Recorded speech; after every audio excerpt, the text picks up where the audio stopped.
Hello, ladies and gentlemen. I'm Eddie Marcus, and I'm here again, and I want to share something with you. In a couple of days, I will have a birthday. Most of the time, when my birthdays come, I'm really excited about it. This one, however, I'm not excited about it at all. I'm so disappointed in life. Not my life, but our life. You know, ladies and gentlemen, I expected us to live here on earth as if we were in paradise. Maybe it has something to do with my upbringing. In my upbringing, I had two heroes that I would like to imitate, emulate, whatever. On the human side, it was Dr. Martin Luther King Jr. On the spiritual side, it was Jesus. Now I find out that at this late date and age, I don't know what people have gone through, but they are trying to prove that Jesus Christ never existed. Do you think he did? Somebody asked me that. It really doesn't matter. Does Batman exist? Does Superman exist? No, those are stories. And they keep growing, and people try to say, I want to be Superman. I'm going to be John Wayne. Well, for me, I wanted to be Jesus. Not in name, but in lifestyle. And I never seen anybody come close to that until I heard and saw Dr. Martin Luther King. Now, you know Dr. Martin Luther King was nothing like that story of Jesus in death, but he was good. And so that made me realize that even though I don't see anything like that going on this earth, possibilities exist, and I know that they do exist. Not only that, they're needed. And so I saw that as being my purpose, because I knew for a fact that there's a power we can't see that loves me. And I can't believe that power loves me any more than it loves you. And yet, that power didn't put us on this earth to work magic for us. But we are so far off the mark that every now and then magic does occur. A miracle. Not to the whole world, as everybody is waiting, and they're discontented because Jesus is not coming down out of the cloud, coming to get them. But I come before you to tell you that there is a power. And I'm not trying to sell Jesus. I'm selling power. Power that you can't see, that is willing to come to your rescue if you would allow it. Now, what do I mean if you would allow it? You are living today in a human body, ladies and gentlemen, where you got choices. Choices to walk according to whatever you see, or walk according to the dictates of the smoothness of life. And we have rejected the smoothness of life. And this is my cry today. So close to this birthday. I remember just the other day I was thinking about how bad I felt, how hurtful I am that you, the people, are going through the changes that you're going through when you don't have to. It just tears me up to know that there's pain and suffering amongst human beings that does not have to exist. To know that there are children out there going to school, graduating from high school, trying to go to college, and will never get there. It tears me up to realize that there are people out there trying to take care of families, but because of the situations of life, the way it's set up, they are struggling and all kinds of negative consequences occur. Oh, my friends, it just tears me up to think that I've lived this long and for 41 stinking years. People walking around witnessing and living these pains and persecutions every day, and the only way they're trying to fix it is looking for somebody else to do it for them. No matter. I think about how long I've been out here. I talk to people all over this country relative to change in this way of life, whether they believe in God or not. I can only report, ladies and gentlemen, out of 41 years, I have not had the association for anybody in the carnal world that wanted to see heaven on earth. I have not talked to anyone that was willing to commit themselves, engage themselves into the creation of thy will being done on earth as it is in heaven from the religious community. I don't care if it was a small church, a middle-sized church, or mega church. I don't care how much money they were making and how little money they were getting. I have not run across in 41 years who stood up and said, I'm tired of kids not having education. I'm tired of people needing education and can't get it, and I'm going to do something about it. I never ran across a person in my life that was willing to commit themselves to do it. I never run across a person in my life that said, I'm tired of people not having food, and I'm not going to take it, and by the power of God, I'm going to do something about it. In 41 years, not a common person or a person in the religious community I ever heard say they would stand and commit themselves to it that's living today. Dr. King did, but he's gone, and I guess that's what scares everybody else. I never ran across anybody in these 41 years who said, I'm tired of people not having a place to stay, and I'm going to do something about it. I never heard a person commit themselves in their lives to seeing that through. Oh, I heard people talk about we want it. I heard people say it was okay, but say, let's do something about it. No. They're waiting. I hear people say, he's going to fix it. He's coming. I never in 41 years heard somebody say, I'm tired of people not having access to the things of life, whether it's education or health care. They deserve it by the power of life itself and the humbleness of our almighty creator that made it possible for this to happen. And I don't like it, and I'm not going to take it anymore. And I commit my life to make changes in our society beyond just myself, so that people can have these essentials for survival. I never ran across a person in my life that committed their lives to it beyond talk. Oh, they are taught. I've always heard people say, how can that happen? I said to myself, and then I say to them, ladies and gentlemen, it got to do with the change. You see, every time somebody comes into this earth, they are living within a system that programs everybody to be just like we all are in America. We are programmed in America to be slaves, to be fools. And that's exactly what we are, slaves and fools. I don't care if we're carnally or whether we're spiritually. That's what we are. 41 years. And it's so simple. Everybody, people on the streets, smoking dope. Why? Because they're living in a system that ties them in bondage, takes away their freedom. Homeless, crying out, picking up guns, killing in and everybody, wherever you find them at, disgusted, mad as they can possibly be, because they're living in hell and nobody's coming to their rescue. Jail is not the answer, my friends. Compassion and love is what's missing. It's spiritual. People don't know anything about spiritual. Right now in the United States of America, we're running for President of the United States. Yes, my friends. These guys are saying, I can do it. I can do it. Ever since this nation has been established, there have been people saying, I can do it. I can do it. Didn't matter whether you were a Republican or Democrat. Didn't matter whether you were white or black. Didn't matter whether you were a man or woman. You say, I can do it. And you're a damn lie. You cannot do it. Man can't do it. Man can be used as a tool to see that it's done. People talk about the devil. The world is set up just like it's in hell almost. There wasn't no devil up here doing it. It was you. It was me changing this system, working the system to turn out nothing but criminals and evilness and no love. That's what was going on by you and I.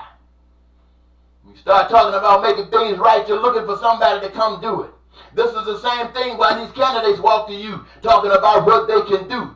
They know you want somebody to do it for you, and you're listening before these debates, sitting down there thinking, which one do you want? You know damn well these turkeys can't do nothing for you, but you're sitting there considering them. Trump, Bloomberg, white folks, they can't do nothing for you but make problems worse. He might smooth something out for a small crick of you, but the rest of everything goes on just like it's always been going on. It tears me up, ladies and gentlemen, to know that this Sunday churches are going to be filled. Money going to be passed. Cars going to be driven. People are going to be dressed nice. There are going to be people sitting on steps. There are going to be people hungry, naked and dirty and greasy, looking at you go to church talking about God. Oh, my God. And here I am in the middle of all that, talking about God. But the first thing I tell you about it, ladies and gentlemen, it is the system. You got to change the system. But you can't change the system till it changes yourself. You see, the system is you. Everything that the system is you, because that's what you've been brought up. That's what you've been taught to be, the system. And when you start running down killing and stealing and lying and cheating and murdering, it's because the system has designed you. And they got a place for you. When It has gotten you right. You see, it wasn't designed to destroy everybody. Some people were designed to be filthy, filthy, filthy, filthy, filthy rich, and they are. But that's not the way that peace, that's not the way that you have prosperity for all. That's not the way you have freedom. That's not the way you have joy of life. That's not the way you have the fulfillment of your dreams. That's not the way, ladies and gentlemen, that you can have your needs and your wants and your desires met. That's not the way that you can have all of those essentials like food, clothing, shelter, education, and health care. It comes by working. It comes by exercising a career, a gift that every human being has when they come into this earth. When they mature, that gift is made known and they want to engage themselves in a process of working. And something that gives them the greatest joy. Nobody want to be out there picking cotton unless there's nothing else they can do and they love it. And it's not causing them any suffering. They still got food, clothing, shelter, education, health care, freedom, and peace. If these things are happening, you got ditch diggers, you got janitors. These guys are essential in life's beauty as any other career. I went around, when I said the past 27 years, 23 years, I told you the latest message that I was given. That the American Christians, well, you know, Christian, you ain't talking about nothing else because everything else is directed straight on to hell. But the Christians are on the path to hell.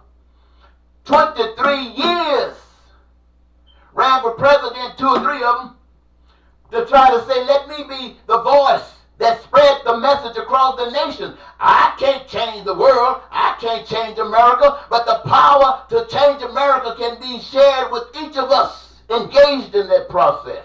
Put me in Washington. Let me be that voice that speaks to the nation about the truth and the peace and the love. But I talked about God and you just weren't hearing it. I also told you what God told me to tell you. I say God because it was a spirit, and when I say it, I want you to know what I'm talking about. I'm not talking about the slave master. I'm talking about an invisible spirit. Nah. He told me to tell you that you're on the path to hell. I know many of you laughed. You couldn't hear that. But today, 2020, who is in the White House? Everybody, half of the nation will say it's the devil. It's not the devil. It's one of the devil's agents, Donald Trump. You know he's a devil because he's done nothing but demean everything that he touches. Lies every time he opens his mouth. Don't even think about the truth. Just let something run out of it. Hurting people. Get out of my country. Don't cross this border. Put them kids in cages. Send them black folks back where they come from, their shithole houses. What do you think that's God? Yeah, it must, because they tell me white fundamental Christians and evangelical Christians and the senators and all you big shot people just following the devil straight on. And you say, you're already in hell. Don't just see it. 23 years of telling you that you were headed that way, and now he's sitting in the White House running the show. Getting away with everything he wants to get away with. And who's stopping him? No one. They talk. And here I am. In this age, all of this time, and not one of you today is serious about doing something. You got guys who are in the CIA, FBI, and all of these other different agencies. Captains and police supposed to be designed to protect. And all of a sudden, the devil just slid right on through. And what did the devil do? All of those people who still had good tendencies that were associated with the establishment and government, every time the devil has an encounter with them, if they don't go along with it, he gets them out of office and pulls somebody out the cesspool that's full of criminality and put them in position of power. And if they get busted, he exonerates them, turn them loose. And this is my birthday coming up. All of these years, my children, your children, my parents already did, but some of your parents are still here. And they got to go through, this is nothing. This is nothing. I'm going to tell you one last thing. I'm going to get out of here. If you want some changes in the society, you're going to have to change. You can't sit on your butt and say, I have changed. But look at them. They don't want to change. They're out just on the street doing anything. Smoking. Too lazy to work. Or they don't want to go look for a job because they can't pass the drug test. Is that your answer? Why are they doing drugs? Do you ever ask yourself that question? Why are they lazy? Do you ever ask yourself that question? Joker can be lazy, but I guarantee he wants to eat. But if he has to steal it, he's going to steal it. Oh, ladies and gentlemen, they don't need me talking no longer. The other day I thought about going down to the Department of Justice and just tell whoever's in charge down there that I'm fed up with it. I don't want to live in it anymore. And if there's anything they could do to help get me out of this way, I was volunteering for them to go and do it. And I thought about that young man a few years ago that sat in the middle of the street, poured gasoline all over himself, and burned himself up, and nobody even cared. They'll talk about a dog walking down the street with one leg, how fantastic that is. Ooh, it is kind of fantastic, a dog walking with one leg. Well, I said one leg missing. That's fantastic. It'll make the news all across everywhere. If you video it, it'll probably get about 1 million hits in a week. You talk about saving people from the hell that they're in, what they got to do to get in it, you get one click. I should be laughing, but I can't. I got kids, I got daughters, I got sons, I got cousins, I got nephews, and then I got the extended family of white folks and black folks and Italians and all of these other people. We're all one. And only God can fix us. But God got to fix us through us. And if we don't change, baby, I don't know if the story of the flood was real. I know you guys try to say it's not. But there's a coronavirus, what they call that thing? Coronavirus. Well, some old virus out of China right now. Now, it's sweeping some places. Now, what happens if all of a sudden it just starts spreading? Nothing you can do. It just starts spreading. And all of a sudden just 2 or 3 you guys here. When I say 2 or 3, I'm talking about 2 or 3 billion. You get scared. Who you going to turn to? You can't turn to the white man. You can't turn to the slave master. You can't turn to the rich man. In fact, you can't even turn to the poor man. But you got to turn to something. And you know what you're going to turn to? You're going to turn to what you can't see, what you can't touch, what you can't feel. You're going to hop on your stinking knees and you're going to be serious. But if you're serious enough to be heard, you're still going to get up off your knees and do it yourself. Ain't no magic around here like that. So, ladies and gentlemen, I want to thank you so very much for giving me an opportunity to try to highlight my birthday, because I'm not sure we'll be around 3 days from now. That's why I put on my little suit. Shaved. Stand here and tell you this today. And until this Lady Margaret say, goodbye.